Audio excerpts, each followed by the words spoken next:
بسم الله الرحمن الرحيم الحمد لله رب العالمين والصلاة والسلام على أشرف الأنبياء والمرسلين ومن تبعهم بإحسان إلى يوم الدين وبعد.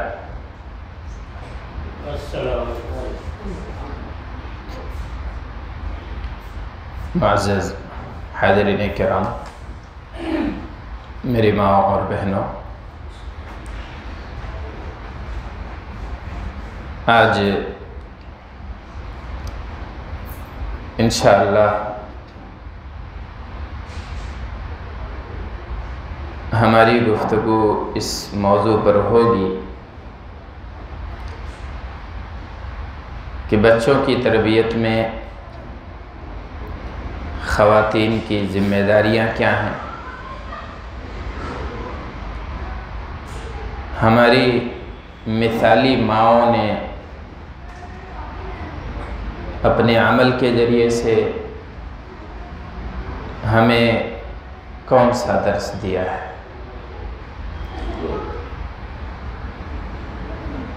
عبداللہ ابن عمر رضی اللہ عنہ کی روایت ہے، کہتے ہیں کہ نبی پاک صلی اللہ علیہ وسلم نے فرمایا: کلکم راع وکلکم مسئول عن رعیتہ والامیر راع والرجل راع علی اہل بیتہ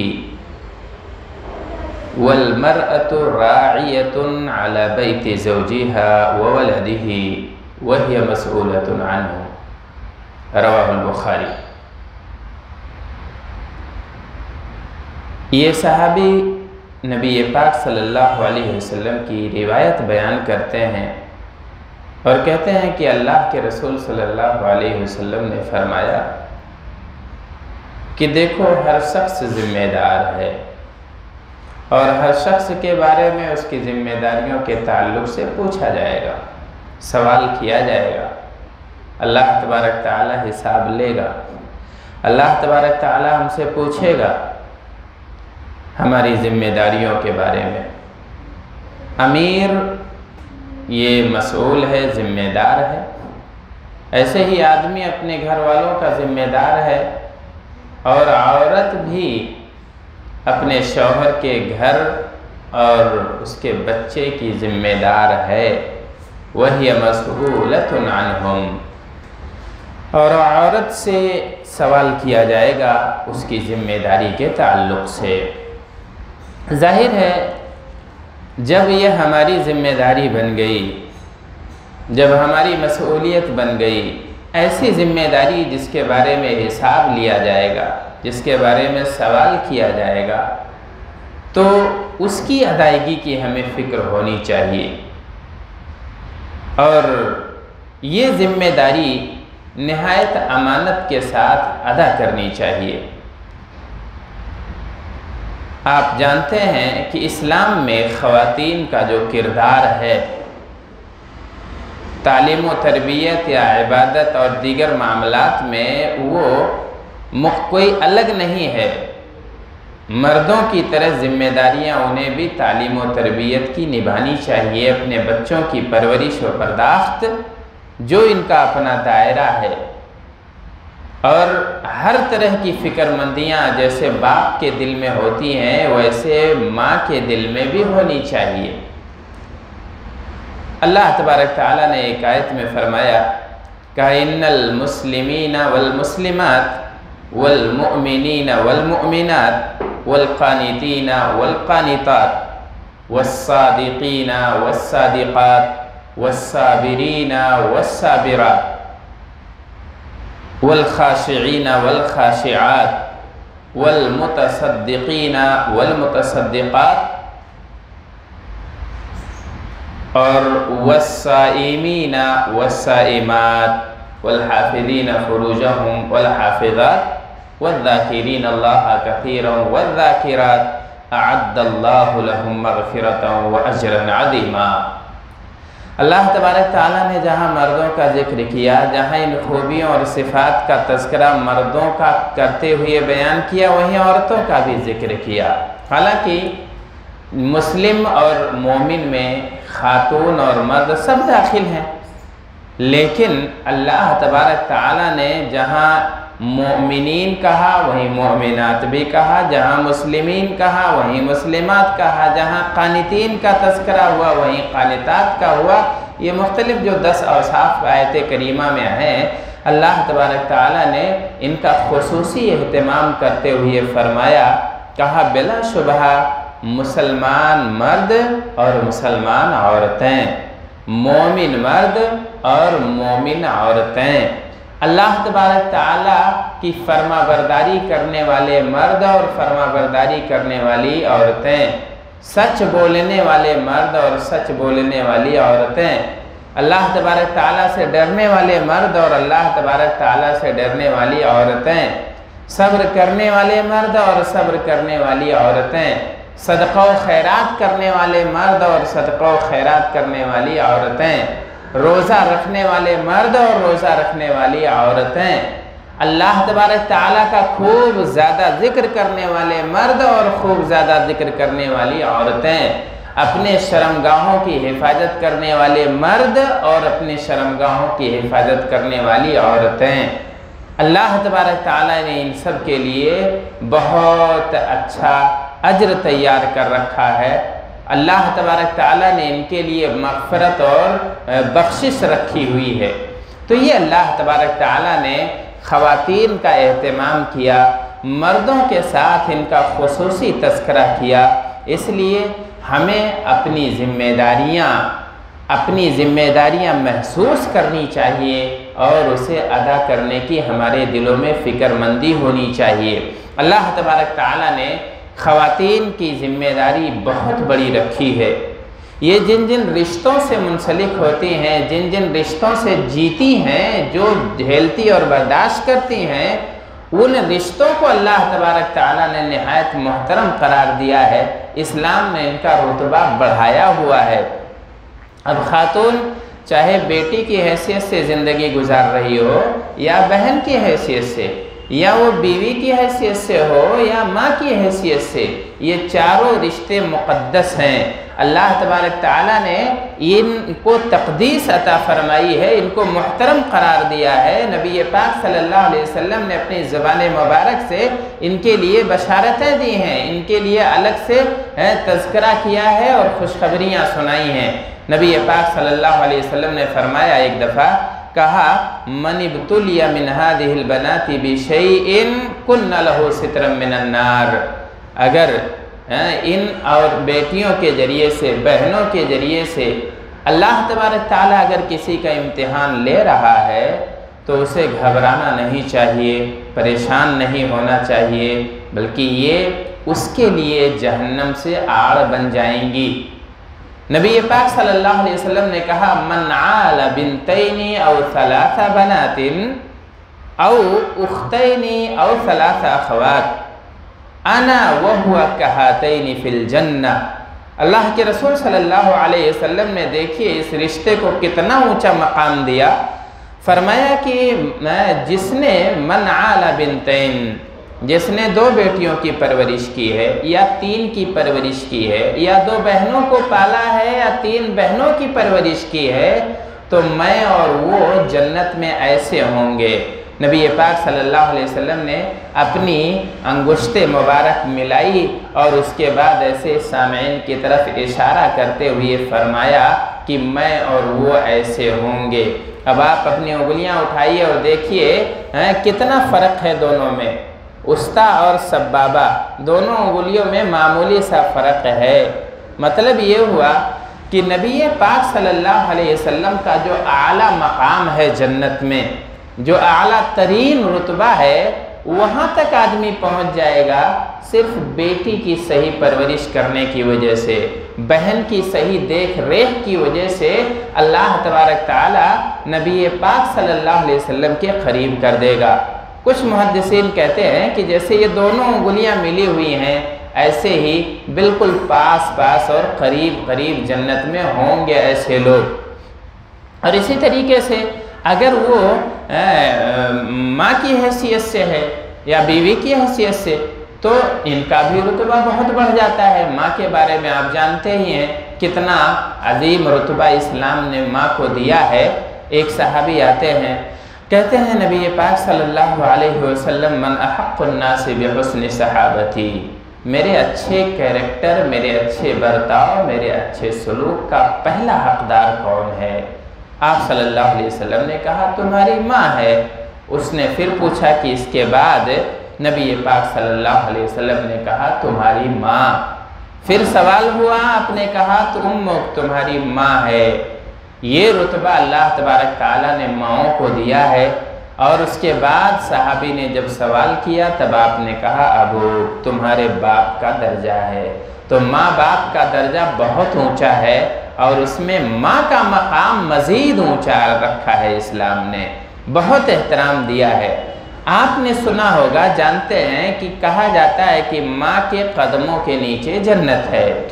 تو کیا یہ ہر ماں کو یہ روحانی قدر اور یہ رتبہ مل جائے گا؟ ہر ماں اس مقام تک پہنچ جائے گی؟ ماؤں کو اپنے آپ پر غور کرنا چاہیے، اپنے کردار پر۔ کیا وہ ماں بھی اس فضیلت تک پہنچے گی جو اپنے بچوں کی پرورش کی یا اپنے بچوں کی تعلیم و تربیت کی بالکل پرواہ نہیں رکھتی ہے؟ بیٹھ کے گھنٹوں گھنٹوں ٹی وی پر سیریل دیکھتی ہے، مختلف پروگرام سے لطف اندوز ہوتی ہے۔ بچے کیا کر رہے ہیں پرواہ نہیں ہے، بچیاں کیا کر رہی ہیں خبر نہیں ہے۔ تو کیا ایسی ماں کو بھی یہ رتبہ ملے گا؟ ظاہر ہے یہ مقام حاصل کرنے کے لیے، یہ رتبہ پانے کے لیے اپنی ذمہ داریاں نبھانی پڑیں گی۔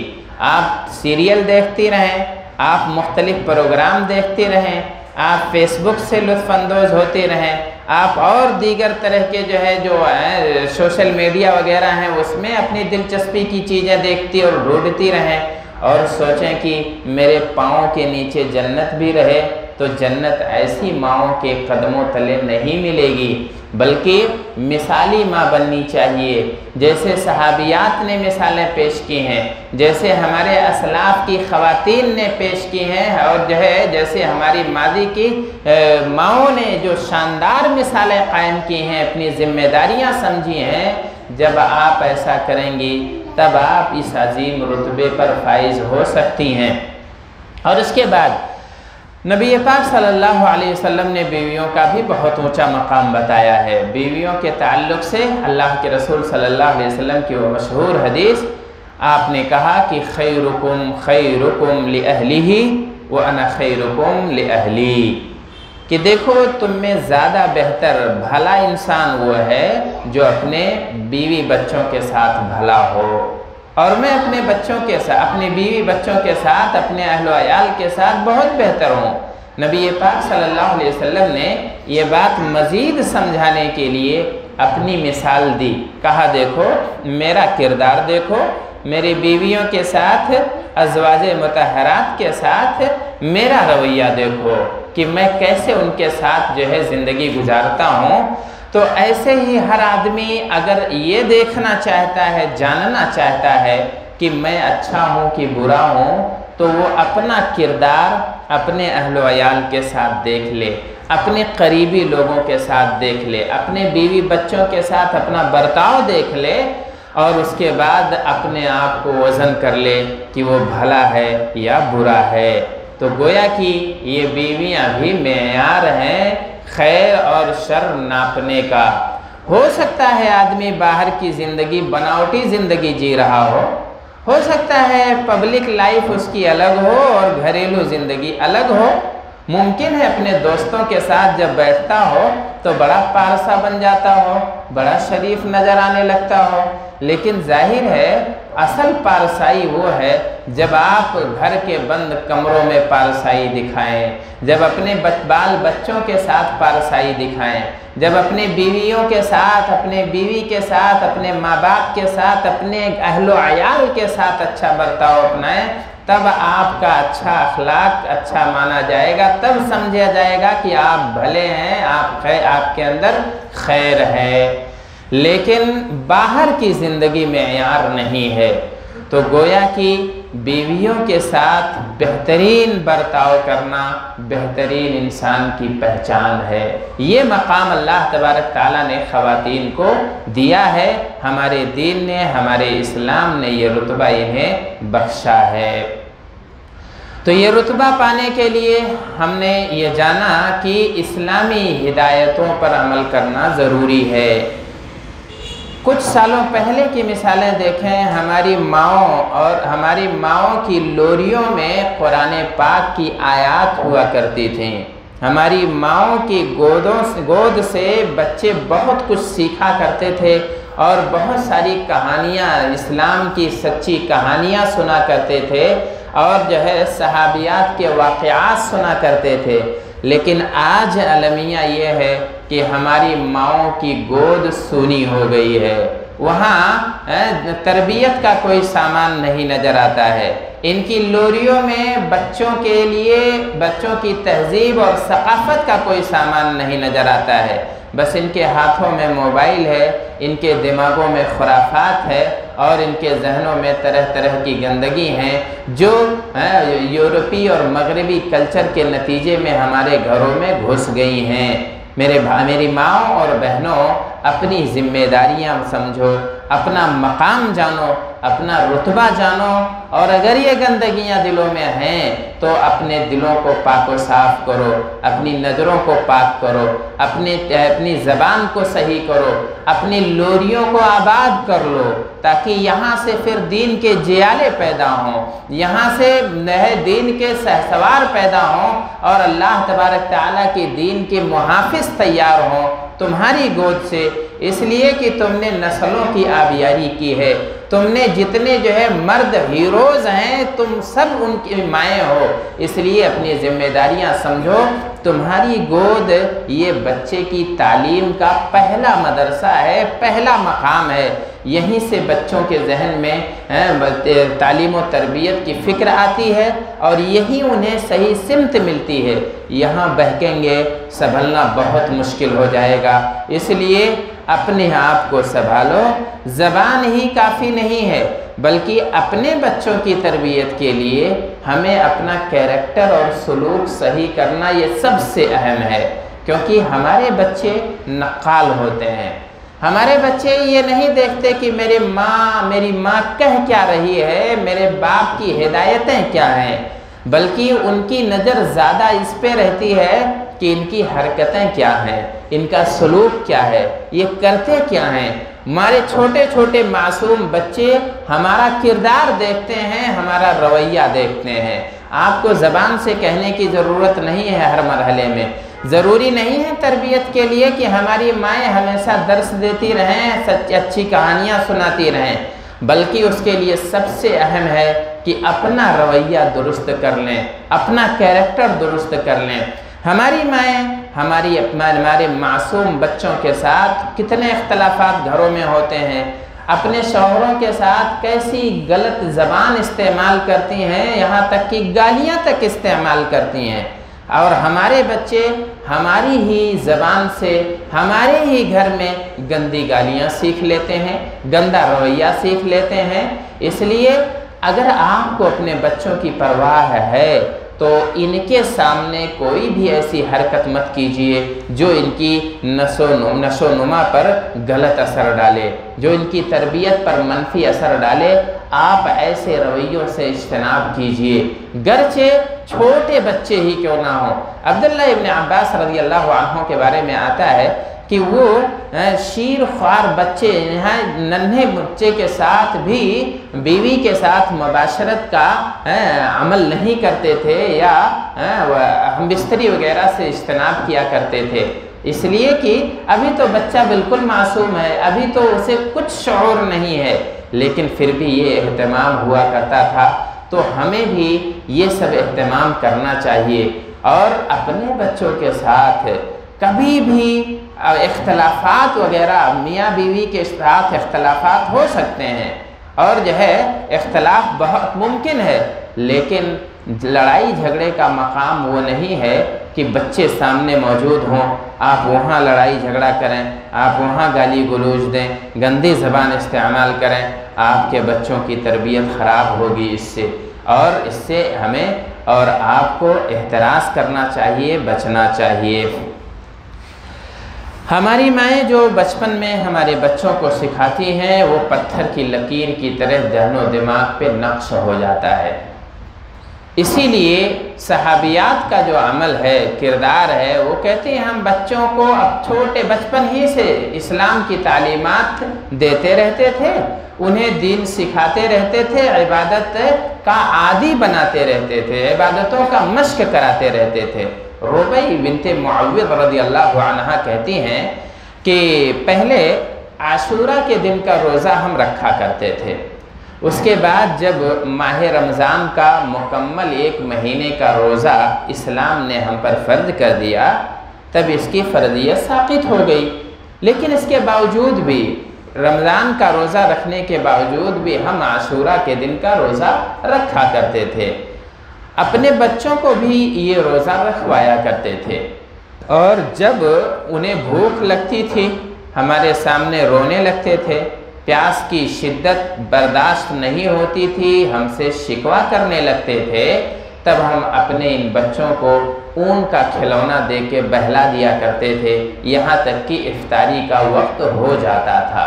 دیکھیے یہ ماں کا کردار ہوتا ہے، کیسے صحابیات کہتی ہیں کہ ہم اپنے چھوٹے چھوٹے بچوں کو بھی، یعنی ایسے بچوں کو جن پر ابھی روزہ فرض نہیں ہوا ہے، جن کے لیے روزہ رکھنا ابھی واجب نہیں ہوا ہے، ضروری نہیں ہوا ہے، ایسے بچوں کی تربیت کی خاطر روزے کا عادی بنانے کے لیے، عبادتوں کا پابند بنانے کے لیے انہیں روزہ ان سے رکھواتی تھیں۔ اگر رونے لگتے تھے، مگر چلانے لگتے تھے، کھانے پینے کے لیے بھوک اور پیاس کی شدت بیان کرنے لگتے تھے، تو ایسی مائیں کھلونے رکھتی تھیں اور کھیلنے والے بچوں کو کھلونا دے دیتی تھیں تاکہ اسی میں بہل جائیں، بہک جائیں، یہاں تک کہ افطاری کا وقت ہو جائے۔ ہم خود روزوں کا اہتمام نہیں کرتے، ہم سے خود عبادتوں کا اہتمام نہیں ہو پاتا ہے، پھر ہم سوچیں کہ کیسے ہم اپنے بچوں کو اس کا حکم دے پائیں گے۔ ہمارے اندر بہت ساری خرابیاں ہیں، ہم خود اس سے جان نہیں چھڑا پاتے ہیں، تو آپ غور کریں ہم اپنے بچوں کو پارسا کیسے بنا سکتے ہیں۔ اور جیسا کہ میں نے بتایا، اگر آپ یہ چاہتے ہیں یا چاہتی ہیں کہ آپ کی اولاد پارسا بن جائے، آپ کی اولاد عبادت کی عادی بن جائے، آپ کی اولاد پر نمازیں گرا نہ گزریں، آپ کے بچوں کے لیے روزہ رکھنا شاق نہ ہو، دشوار نہ ہو، تو سب سے پہلے آپ کو عملی مثال پیش کرنا ہوگا، عملی ثبوت دینا ہوگا۔ اگر آپ یہ چاہتے ہیں کہ آپ کے بچے نشہ اور بیڑی اور تمباکو اور مختلف موذی، یہاں تک کہ کینسر جیسے امراض کا سبب بننے والی چیزیں استعمال نہ کریں، تو پہلے آپ کو پاک صاف ہونا پڑے گا۔ آپ یہ چاہیں کہ آپ کی عادتیں نہ چھوٹیں، آپ کا بیڑی، تمباکو، سگریٹ اور مختلف قسم کے جو پڑیے اور گٹکھے وغیرہ آتے ہیں، ان سے آپ مزے لیتے رہیں اور آپ کی اولاد پارسا ہو جائے، تو ایسا کبھی ہونے والا نہیں ہے۔ سب سے پہلے آپ کو دور ہونا پڑے گا۔ جتنی چیزیں ہیں مضر چیزیں، چاہے آپ کے بچے، آپ کی اولاد کی صحت کے لیے نقصان دہ ہوں، یا اس کی تعلیم و تربیت کے لیے نقصان دہ ہوں، یا اس کی فکر و نظر کے لیے نقصان دہ ہوں، تو آپ کو ان ساری چیزوں سے اجتناب کرنا ہوگا، عملی مثال پیش کرنا ہوگا۔ چاہے آپ شوہر ہوں یا بھائی ہوں یا باپ ہوں یا ماں ہوں یا بہن ہوں یا بیٹی ہوں، سب کو متنبہ رہنا چاہیے۔ یہاں تک کہ بڑی اولاد پر مربیین اور تربیت کے آشنا لوگ یہ کہتے ہیں کہ ماں باپ کو بڑی اولاد پر زیادہ توجہ دینی چاہیے، پہلی اولاد پر توجہ زیادہ دینی چاہیے، اس لیے کہ اگر پہلی لکیر درست ہو گئی تو بعد کی لائنیں سیدھی ہوں گی، اور اگر پہلی ہی ٹیڑھی میڑھی رہی تو بعد والی بھی لائنیں ٹیڑھی ہو سکتی ہیں۔ اس لیے پہلی اولاد پر زیادہ محنت کیجئے، تربیت کا کام تھوڑا آسان ہو جائے گا۔ خاص طور سے مائیں پہلے بچے یا پہلی بچی پر زیادہ توجہ دیں، وہ آپ کے کام میں سپورٹ کریں گی، تربیت کے مشن میں آپ کے معاون بن جائیں گی، جو بعد میں چھوٹے بچے یا بیٹے یا بیٹیاں ہوں گی ان کے لیے کام آسان ہو جائے گا۔ تو ہمیں اپنے آپ کو سنبھالنا ہے اور اپنے خاص طور سے اپنے بڑے بچوں اور اپنی بڑی بیٹیوں پر دھیان دینی ہے، اور اس طریقے سے بچپن ہی سے انہیں عادی بناتے رہنا ہے، اچھی عادتوں کا، اچھی عبادتوں کا، طاعت کا، فرما برداری کا اور اخلاص اور دینداری کا عادی بنانا ہوگا۔ حضرت عائشہ رضی اللہ عنہا فرماتی ہیں، ایک ماں کی مثال دیکھیے، کہتی ہیں کہ میں گھر پہ تھی اور ایک خاتون آتی ہے اپنے 2 بیٹیوں کو لے کر اور کچھ سوال کرتی ہے، کھانے پینے کا مطالبہ کرتی ہے۔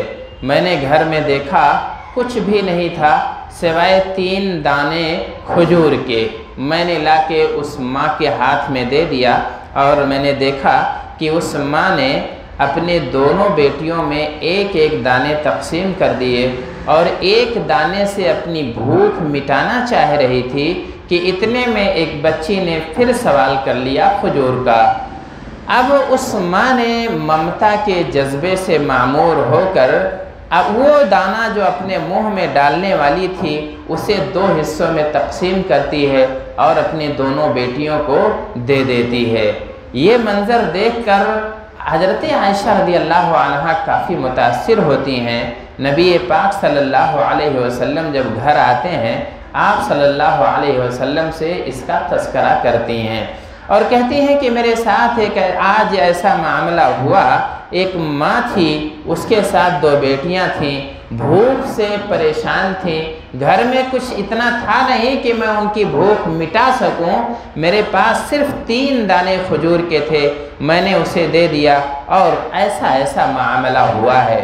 نبی پاک صلی اللہ علیہ وسلم نے اس ماں کی تعریف بیان کی اور فرمایا من ابتلی من هذه البنات بشیء کن له سترا من النار، کہ اگر ان بیٹیوں کے ذریعے سے کسی ماں کو آزمایا جاتا ہے یا کسی باپ کا امتحان ہوتا ہے یا کسی بھائی کی آزمائش ہوتی ہے تو کن له سترا من النار، یہ بیٹیاں، یہ بہنیں، یہ بچیاں اس کے لیے آڑ بن جائیں گی، جہنم سے حائل بن جائیں گی۔ آج ہمیں اپنی بیٹیوں یا اپنی بہنوں پر غصہ زیادہ آتا ہے۔ بہت سے والدین ہیں، بہت سی مائیں ہیں، بہت سے باپ ہیں جنہیں چھوٹی چھوٹی باتوں پر یعنی بیٹیوں کی حرکتوں پہ خفا ہو جاتے ہیں، وہی حرکت بیٹا کرتا ہے اسے جھیل جاتے ہیں۔ یہ بھی گویا کہ ناگواری کی ایک انتہائی قبیح قسم ہے کہ آپ کے دلوں میں دونوں کا مقام الگ الگ ہے۔ تو یہ امتحان ہے، یہ آزمائش ہے۔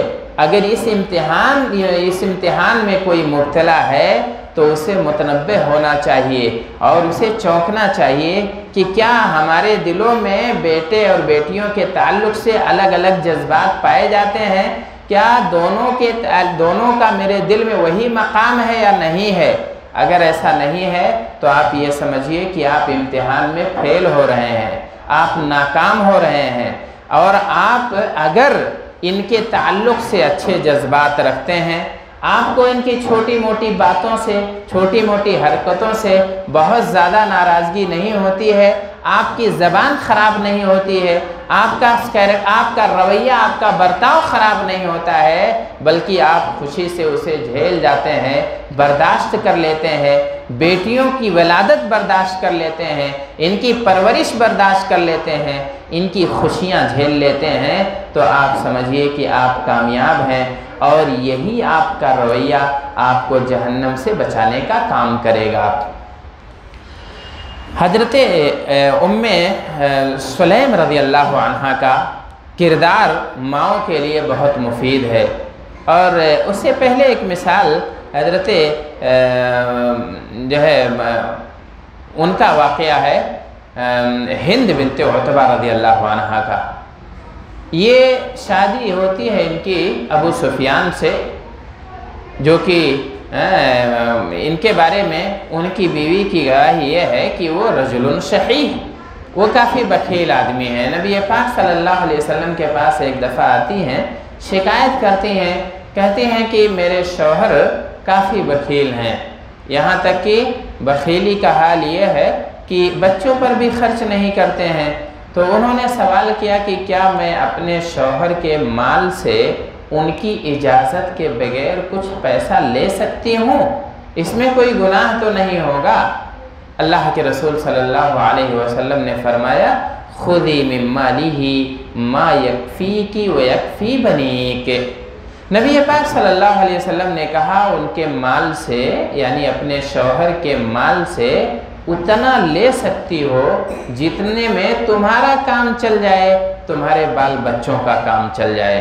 اگر کوئی آدمی بہت بخیل ہے، کوئی شوہر بخیلی کرتا ہے، بیوی بچوں پر خرچ نہیں کرتا ہے، تو ایسی بیوی کو، ایسی ماؤں کو اجازت ہے کہ وہاں سے وہ لے سکتی ہیں اپنے شوہر کے مال سے بغیر بتائے ہوئے، لیکن اسراف نہیں ہونا چاہیے ورنہ پھر خیانت ہو جائے گی، اور پھر ایسی صورت میں آپ کی گرفت ہوگی کہ آپ نے اپنے شوہر کے مال میں بیجا تصرف کیا ہے۔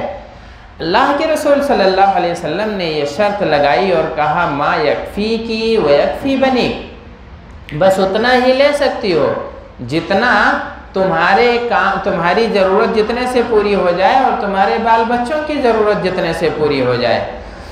آج ہماری بیویاں، ہماری مائیں کیا کرتی ہیں؟ اپنے بھائیوں کو نوازتے رہتی ہیں اپنے شوہر کے مال سے، اپنے گھر والوں کو دیتے رہتی ہیں، اپنے میکے والوں پر صرف کرتے رہتی ہیں اور ان پر مال خرچ کرتے رہتی ہیں، شوہر کو خبر نہیں ہوتی ہے۔ ایسا کرنا درست نہیں ہے، بلکہ اگر آدمی خود خرچ کر رہا ہے، اتنا دے رہا ہے جتنے سے آپ کا کام چل جا رہا ہے، آپ کے بچوں کا پیٹ بھر جا رہا ہے اور آپ کے کچن کا کاروبار صحیح انداز میں چل جا رہا ہے، تو آپ کو خفیہ طور سے لینے کی ضرورت نہیں ہے۔ لیکن اگر بخیل شوہر ہے، ہوتے ہیں بہت سارے لوگ بخیل، اگر بخیل کوئی ہے تو ایسی صورت میں اپنی اور اپنے بچوں کی ضرورت پوری کرنے کے لیے بلا اجازت بھی شوہر کے مال سے کچھ لیا جا سکتا ہے۔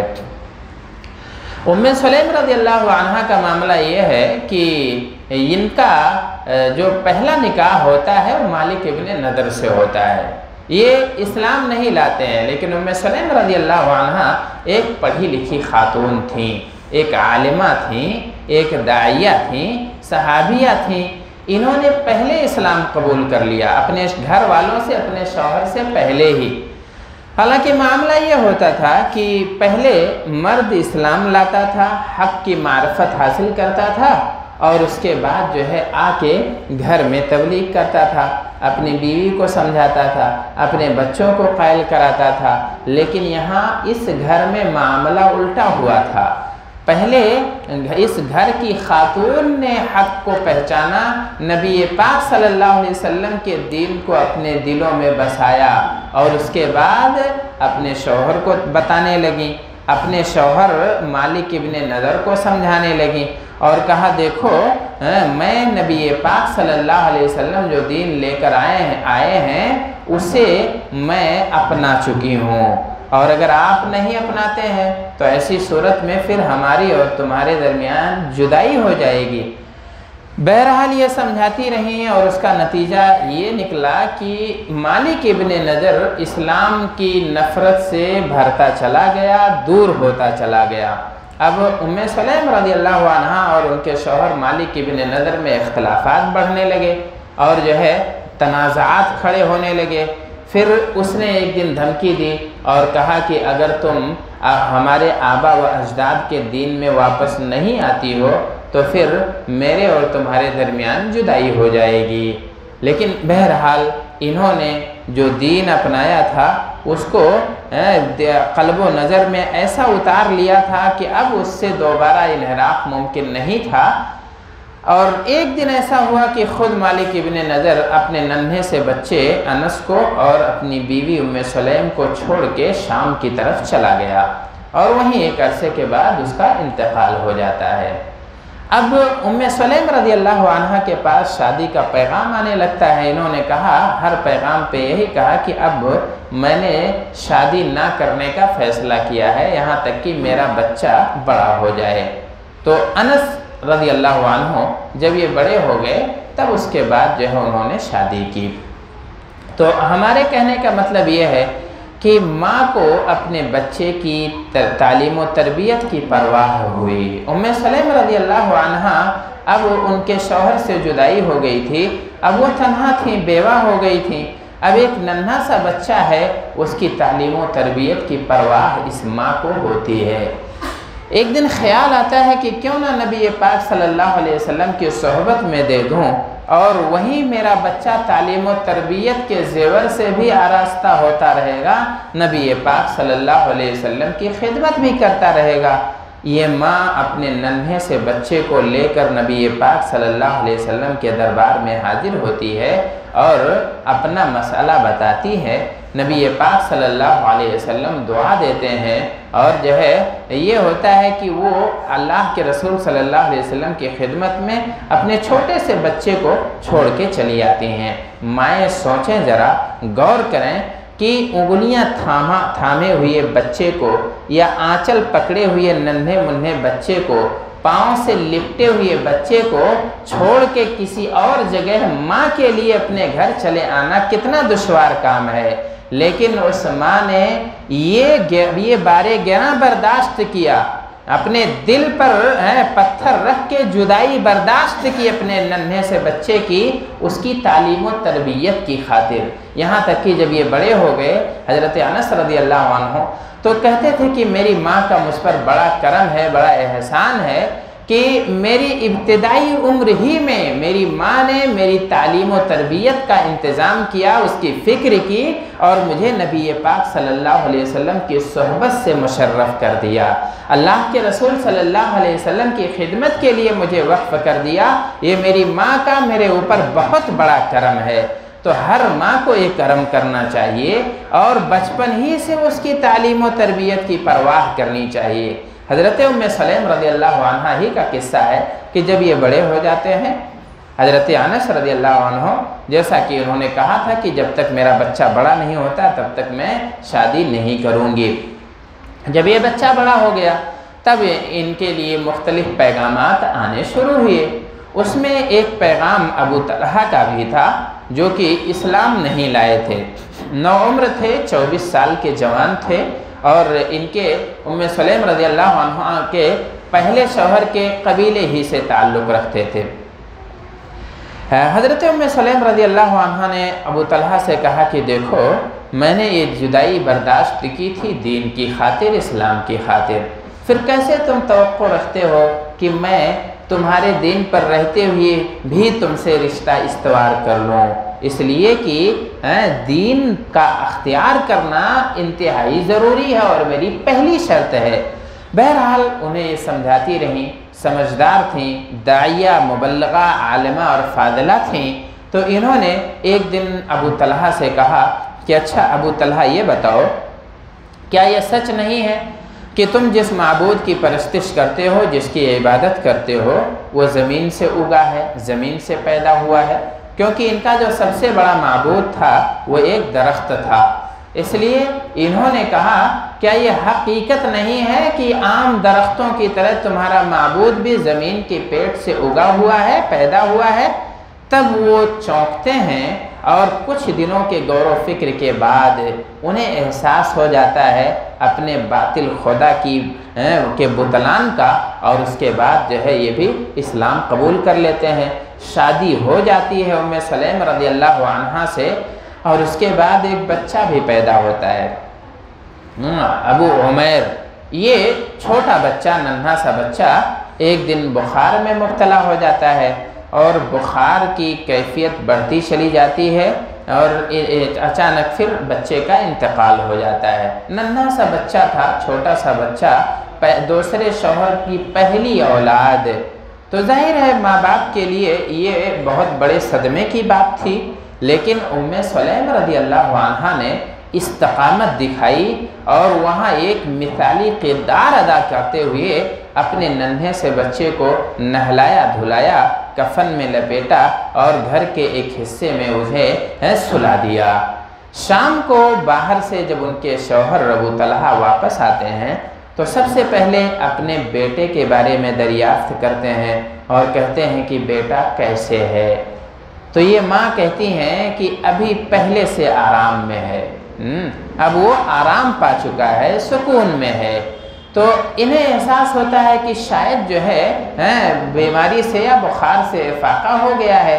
اب رات گزرتی ہے، رات ویسے بسر ہوتی ہے جیسے میاں بیوی رات بسر کرتے ہیں، اور اس کے بعد یہ خاتون، یہ بیوی، یہ ماں اپنے شوہر سے کہتی ہیں کہ اچھا ابو طلحہ یہ بتاؤ، کوئی آدمی، کوئی شخص تمہیں کوئی چیز عاریتاً دے اور اسے مانگنے لگے تو کیا تم واپس لوٹا دو گے؟ تو انہوں نے کہا کہ بالکل، اس میں کون سی بڑی بات ہے، کسی کا دیا ہوا سامان اگر وہ مانگنے لگے تو میں اسے بالکل واپس کر دوں گا۔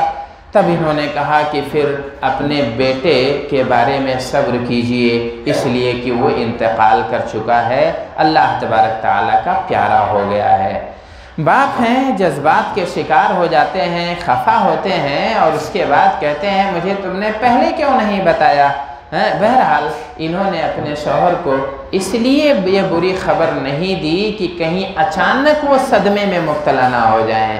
ہماری بیویوں کو بھی، ہماری ماؤں اور بہنوں کو بھی اس کا اہتمام کرنا چاہیے کہ کب کون سی بات کس سے بتانی ہے اور کس انداز میں بتانی ہے، کس سیگے میں بتانی ہے، تاکہ اچانک سامنے والا صدمے کا نہ شکار ہو جائے اور کوئی کسی آزمائش میں مبتلا نہ ہو جائے۔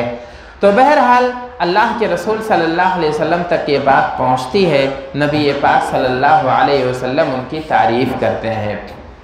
اسی طریقے سے ہماری ایک خاتون کا معاملہ یہ ہے، مثال یہی آخری مثال دے کے میں یہاں بات ختم کروں گا کہ ایک دفعہ نبی پاک صلی اللہ علیہ وسلم کے پاس ایک مہمان آتے ہیں، مسافر ہوتے ہیں، بھوک پیاس سے پریشان ہوتے ہیں، اللہ کے رسول صلی اللہ علیہ وسلم اپنے گھر لے جاتے ہیں، لیکن گھر میں فقیری غریبی کا حال یہ تھا، فاقہ کشی کا، کہ اس مہمان کی ضیافت کے لیے کچھ بھی نہیں تھا۔ آپ جانتے ہیں نبی پاک صلی اللہ علیہ وسلم کے گھر کی حالت یہ تھی، کئی دنوں تک فاقے ہوتے تھے۔ ازواج مطہرات کہتے ہیں کہ کئی مہینے تک ایسے چولہے نہیں جلتے تھے، ہمارا گزر بسر 2 کالی چیزوں پر ہوتا تھا، پانی رہتا تھا، کھجور کے دانے ہوتے تھے، اسی سے ہم کام چلایا کرتے تھے۔ بہرحال وہاں جب کچھ نہیں تھا، نبی پاک صلی اللہ علیہ وسلم نے حسب دستور اپنے ساتھیوں سے پوچھا کہ کوئی ہے جو ہمارے اس مہمان کی میزبانی کر سکے؟ تو ابو طلحہ رضی اللہ عنہ اپنے گھر لے جاتے ہیں، بیوی سے سوال کرتے ہیں، وہ کہتے ہیں گھر میں کھانے کے لیے کچھ نہیں ہے، البتہ بچوں کا کھانا تھوڑا سا ہے، اور وہ بھی 2 آدمیوں کے لیے کافی نہیں ہے، ایک ہی آدمی کے لیے کافی ہے۔ بہرحال یہ ترکیب سوچتے ہیں کہ مہمان کو شرمندگی بھی نہ ہو اور ہمارا مہمان پورے طور پر آسودہ ہو جائے۔ ترکیب یہ بنتی ہے کہ دیا جو جلے گا اسے کھاتے وقت بجھا دیا جائے گا، تاکہ کھانے کی مقدار کا اندازہ مہمان کو نہ ہو سکے۔ وہاں کا یہ دستور ہے کہ ایک ہی پلیٹ میں کھانا رہتا ہے، جو بھی 2-4 لوگ ہوتے ہیں وہاں بیٹھ کے ایک ہی پلیٹ میں کھاتے ہیں۔ تو یہ ترکیب اپنائی گئی اور مہمان کو اس ماں نے کھانا کھلا دیا۔ کس کا کھانا تھا؟ ننھے منھے بچوں کا کھانا تھا، اپنی اولاد کا کھانا تھا۔ نبی پاک صلی اللہ علیہ وسلم کو جب اس بات کی خبر ہوتی ہے کہ انہوں نے اس ترکیب سے مہمان کی ضیافت کی ہے، تو اللہ کے رسول صلی اللہ علیہ وسلم نے کہا رات کا جو واقعہ تھا اللہ تبارک تعالیٰ کو بہت پسند آیا۔ تو یہ خوشی کا مقام تھا۔ ہماری مائیں اور بہنیں آج اپنا کردار دیکھیں، اپنا رویہ دیکھیں کہ کیا وہ مہمانوں کی ضیافت اس کھلے دل سے کر لیتی ہیں؟ کیا ان پر کسی دوست یا ساتھی کے لیے چائے بنانا گرا نہیں گزرتا ہے؟ وہ پارسا ہیں، دیندار بنتی ہیں، اچھے اخلاق، اچھے کیریکٹر کا حوالہ دیتی ہیں، لیکن اپنا جائزہ لیں کہ کیا شوہر خوف نہیں کھاتا ہے چند مہمانوں کو گھر لے جاتے ہوئے؟ کیا اسے احساس نہیں ہوتا ہے کہ میں گھر لے جاؤں گا تو میری بیوی خفا ہو جائے گی؟ کیا وہ بڑی خوشی خوشی اپنے دوستوں کو چائے اپنے گھر کی پلا سکتا ہے؟ نہیں ہو سکتا ہے گھر کی زائد چیزوں سے، جبکہ ہمارے بچے آسودہ ہیں، ہمارے گھر میں کھانے پینے کی چیزیں دستیاب ہیں، اس کے باوجود بھی ہماری ماؤں، ہماری خواتین کو یہ چیز گراں گزرتی ہے۔ لیکن قربان جائیے اس ماں پر جس نے نہ صرف یہ کہ اپنے ننھے منھے بچوں کی غذا سے ضیافت کی تھی، بلکہ ایک اچھی ترکیب اپنا کر اور اپنے مہمان کو پورے طور پر آسودہ کیا تھا، مکمل ضیافت کی تھی۔ اللہ تبارک تعالیٰ سے دعا ہے کہ اللہ تبارک تعالیٰ ہماری ماؤں اور بہنوں کو، ہماری خواتین کو ان کا اپنا مقام سمجھنے کی توفیق عطا فرمائے، اور ان کا جو تعلیمی اور تربیتی کردار ہے اسے صحیح انداز سے ادا کرنے کی توفیق عطا فرمائے۔ آمین۔ السلام علیکم ورحمۃ اللہ وبرکاتہ۔